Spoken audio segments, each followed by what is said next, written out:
ಜೈಲಲ್ಲಿ ನಟ ದರ್ಶನ್ ನೆಮ್ಮದಿ ಇಲ್ಲದೆ ಪ್ರಾಣ ಸಂಕಟ ಪಡ್ತಾ ಇದ್ರೆ ಇತ್ತ ಮನೆಯಲ್ಲಿ ಕಳ್ಳರ ಕಾಟುವಂತೆ. ಮೊನ್ನೆಯಷ್ಟೇ ಠಾಣೆಯಲ್ಲಿ ಕಂಪ್ಲೇಂಟ್ ಕೂಡ ದಾಖಲಾಗಿತ್ತು. ಇದೀಗ ತನಿಖೆ ಚುರುಕುಗೊಂಡಿದೆ.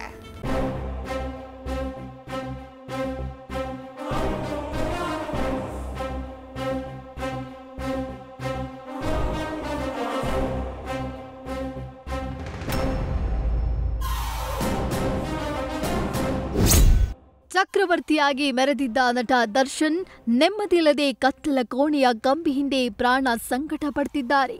ಅತ್ತ ಗಂಡನಿಲ್ಲದೆ ನೆಮ್ಮದಿ ಹಾಳಾಗಿರೋ ಪತ್ನಿ ವಿಜಯಲಕ್ಷ್ಮಿ ಮನೆಯಲ್ಲಿ ಕಳ್ಳರ ಕಾಟ ಅಂತೆ. 3 ಲಕ್ಷ ಹಣ ಮಂಗಮಾಯವಾಗಿದ್ದು ಪ್ರಕರಣದ ತನಿಖೆ ಚುರುಕುಗೊಳಿಸಿ ಚೆನ್ನಮ್ಮನಕೆರೆ ಅಚ್ಚುಕಟ್ಟೆ ಠಾಣೆ ಪೊಲೀಸರು ತನಿಖೆ ಮುಂದುವರೆಸಿದ್ದಾರೆ.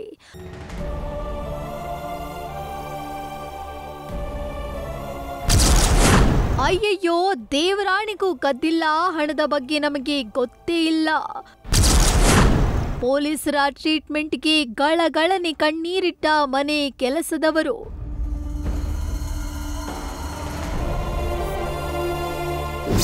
ಮೊನ್ನೆ ತಾನೇ ನಟ ದರ್ಶನ್ ಪತ್ನಿ ವಿಜಯಲಕ್ಷ್ಮಿ ಮ್ಯಾನೇಜರ್ ನಾಗರಾಜ್ ನಮ್ಮ ಮನೆಯಲ್ಲಿಟ್ಟಿದ್ದ 3 ಲಕ್ಷ ನಗದು ಕಾಣಿಸ್ತಿಲ್ಲ, ಮನೆ ಕೆಲಸದವರ ಮೇಲೆ ಅನುಮಾನ ಇದೆ ಅಂತ ಬೆಂಗಳೂರಿನ ಚೆನ್ನಮ್ಮನಕೆರೆ ಅಚ್ಚುಕಟ್ಟೆ ಠಾಣೆಗೆ ದೂರು ಕೊಟ್ಟಿದ್ರು. ಅದರಂತೆ ಅವತ್ತು ಮನೆಯಲ್ಲಿದ್ದ 3 ಕೆಲಸದವರನ್ನ ಪೊಲೀಸರು ವಿಚಾರಣೆ ನಡೆಸಿದ್ದಾರೆ. ಆಗ ಸರ್, ದೇವರಾಣಿಗೂ ನಾವು ಕಳ್ಳತನ ಮಾಡಿಲ್ಲ, ಅಷ್ಟೊಂದು ಹಣ ಮನೆಯಲ್ಲಿತ್ತು ಅನ್ನೋದೇ ನಮಗೆ ಗೊತ್ತಿಲ್ಲ ಅಂತ ಕಣ್ಣೀರಿಟ್ಟಿದ್ದಾರಂತೆ.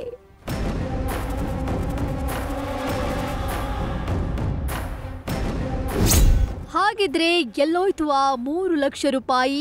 ಪೊಲೀಸರು ವಿಜಯಲಕ್ಷ್ಮಿ ಮ್ಯಾನೇಜರ್ ಮತ್ತು ವಿಜಯಲಕ್ಷ್ಮಿ ತಾಯಿಯ ವಿಚಾರಣೆಗೆ ಸಿದ್ಧತೆ ನಡೆಸ್ತಾ ಇರೋದು ಯಾಕೆ ಅನ್ನೋದನ್ನ ನೋಡುವುದಾದ್ರೆ, ಅಂದಹಾಗೆ ಈ ತಿಂಗಳು 4ರಂದು ಬೆಳಗ್ಗೆ 8:30ಕ್ಕೆ ಮನೆಯ ವಾರ್ಡ್ರೋಬ್ ಕಾಟನ್ ಬಾಕ್ಸ್ನಲ್ಲಿ ಇಟ್ಟಿದ್ದ 3 ಲಕ್ಷ ಹಣ ತೆಗೆದುಕೊಡಲು ಮ್ಯಾನೇಜರ್ಗೆ ವಿಜಯಲಕ್ಷ್ಮಿ ಹೇಳಿದ್ರಂತೆ.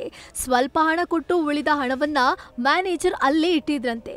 ಬಳಿಕ ವಿಜಯಲಕ್ಷ್ಮಿ ಮೈಸೂರಿಗೆ ತೆರಳಿದ್ರೆ ಮ್ಯಾನೇಜರ್ ಮನೆ ಬೀಗವನ್ನ ವಿಜಯಲಕ್ಷ್ಮಿ ತಾಯಿಗೆ ಕೊಟ್ಟು ಹೊರಗೆ ತೆರಳಿದ್ರಂತೆ. ಸೆಪ್ಟೆಂಬರ್ 7ರಂದು ಮೈಸೂರಿನಿಂದ ವಿಜಯಲಕ್ಷ್ಮಿ ಬೆಂಗಳೂರಿಗೆ ವಾಪಸ್ ಬಂದಿದ್ದು. ಮರುದಿನ ವಾರ್ಡ್ರೂಮ್ ಚೆಕ್ ಮಾಡಿದಾಗ ಹಣ ನಾಪತ್ತೆಯಾಗಿತ್ತಂತೆ. ಅದರಂತೆ ಪೊಲೀಸರು ತನಿಖೆ ಮುಂದುವರೆಸಿದಾಗ 3 ಲಕ್ಷ ಹಣ ಕಳುವಾದ ದಿನ ಮನೆಯಲ್ಲಿ 3 ಕೆಲಸಗಾರರು, ಮ್ಯಾನೇಜರ್ ನಾಗರಾಜ್, ವಿಜಯಲಕ್ಷ್ಮಿ ತಾಯಿ ಸೇರಿದಂತೆ 5 ಇರೋದು ಗೊತ್ತಾಗಿದೆ. ಆದರೆ ಸವಾಲ್ ಏನಂದ್ರೆ, ವಿಜಯಲಕ್ಷ್ಮಿ ಇರುವ ಪ್ರೆಸ್ಟೀಜ್ ಫ್ಲಾಟ್ನಲ್ಲಿ ಸಿಸಿಟಿವಿ ಇಲ್ಲ. ಲಿಫ್ಟ್, ಸೆಕ್ಯೂರಿಟಿ, ಗಾರ್ಡನ್ ಏರಿಯಾದ ಬಳಿ ಮಾತ್ರ ಸಿಸಿಟಿವಿ ಇದೆ. ಸಿಸಿಟಿವಿಯಲ್ಲಿ ಫ್ಲಾಟ್ಗೆ ಬೇರೆ ಯಾರೂ ಬಂದಿರದ ಮಾಹಿತಿಯು ಪೊಲೀಸರ ಬಳಿ ಇದೆ.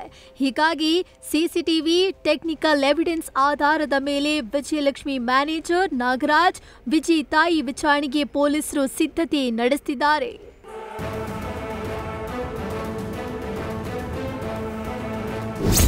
ಒಟ್ಟಾರೆ ದರ್ಶನ್ ಜೈಲು ಸೇರಿರುವ ನೋವು ವಿಜಯಲಕ್ಷ್ಮಿಗೆ ಕಾಡ್ತಾ ಇದ್ರೆ, ಅತ್ತ ಮನೆ ಸಂಪೂರ್ಣ ಜವಾಬ್ದಾರಿ ನೋಡಿಕೊಳ್ಳುವ ಒತ್ತಡ, ಈ ಮಧ್ಯೆ ಕಳ್ಳರ ಕಾಟ ವಿಜಯಲಕ್ಷ್ಮಿ ನಿದ್ದೆ ಕೆಡಿಸಿರೋದಂತೂ ಸತ್ಯ. ಪೊಲೀಸರು ವಿಜಯಲಕ್ಷ್ಮಿ ತಾಯಿ, ಮ್ಯಾನೇಜರ್ ನಾಗರಾಜ್ ವಿಚಾರಣೆಗೆ ಸಿದ್ಧತೆ ನಡೆಸುತ್ತಿದ್ದಾರೆ. ತನಿಖೆ ಬಳಿಕವಷ್ಟೇ ಅಬೇಜ್ ಆಗಿರುವ 3 ಲಕ್ಷ ಹಣ ಎಲ್ಲೋಯ್ತು ಅನ್ನೋ ಸತ್ಯ ಹೊರಬೀಳಬೇಕಿದೆ. Prajwal Nittur, News First, Bengaluru. News First ನಿರ್ಭೀತಿಯಿಂದ ನಿಮ್ಮ ಪರವಾಗಿ.